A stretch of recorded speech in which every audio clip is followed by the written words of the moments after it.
আমি স্বজন তো shit man জুম স্ক্রলিং আর ল্যাপটপের সামনে থাকার কারণে মোবাইলের সামনে থাকার কারণে আমি যখন বাইরে বের হই বা কোনো লোকালিটিতে যাই চোখ দিয়ে পানি বের হয়, একটা স্বাভাবিক চোখ দিয়ে পানি বের হয়। তো এই কারণে আমি অনেক আনকমফোর্টেবল ফিল করি। সো তখন দেখা যায় যে আমি কারোর সামনে দিয়ে যাচ্ছি, চোখ দিয়ে পানি পড়তেছে, আমি চোখে হয়ে যেতেছি, সে মনে কি না কি ভাবতেছে।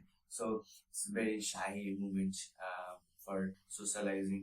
আপনি আইসোলেশন ভাঙার জন্য সোশ্যালাইজেশন করার সময় এটা একটা বড় প্রবলেম ফেস করতে হতে পারে।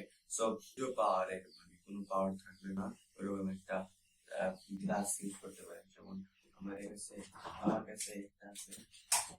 আমি যখন প্রথম প্রচুর পরিমাণে চোখে পানি পড়তো, তখন আমি এটা ইউজ করা শুরু করছিলাম। আর আগে একটা ইউজ করছিলাম, ওটা ভেঙে গেছে। তো তখন যখন এটা আমি ইউজ করছি, তখন আমি ভালো রেজাল্ট পাইছি। আমার চোখে খুব একটা পানি পড়ে নাই। এখন একটু পড়তেছে, কারণ আমি ইউজ করি নাই, কিছুদিন যাবত ইউজ করা হয় নাই। সো তাই একটু পানি পড়তেছে। যদি আপনার চোখ দিয়ে একটু পানি, চোখ দিয়ে বেশি বেশি চোখ দিয়ে পানি পড়ে, বা আপনার সোশ্যালাইজিং এর সময় আপনি একটু মানুষের সাথে কথা বলার সময় একটু ভয় পেয়ে যান, একটু ঘাবড়ে যান, তাহলে আপনি যখন ইউজ করবেন স্ক্রিন, তখন আপনি একটা সানগ্লাস ইউজ করতে পারেন। তখন আপনার সানগ্লাস না, ধরে প্রোটেক্টিং গ্লাস, বা আপনার জাস্ট কম্পিউটার গ্লাস বলা যায়, নর্মাল 100-150 টাকার মধ্যে পাবেন।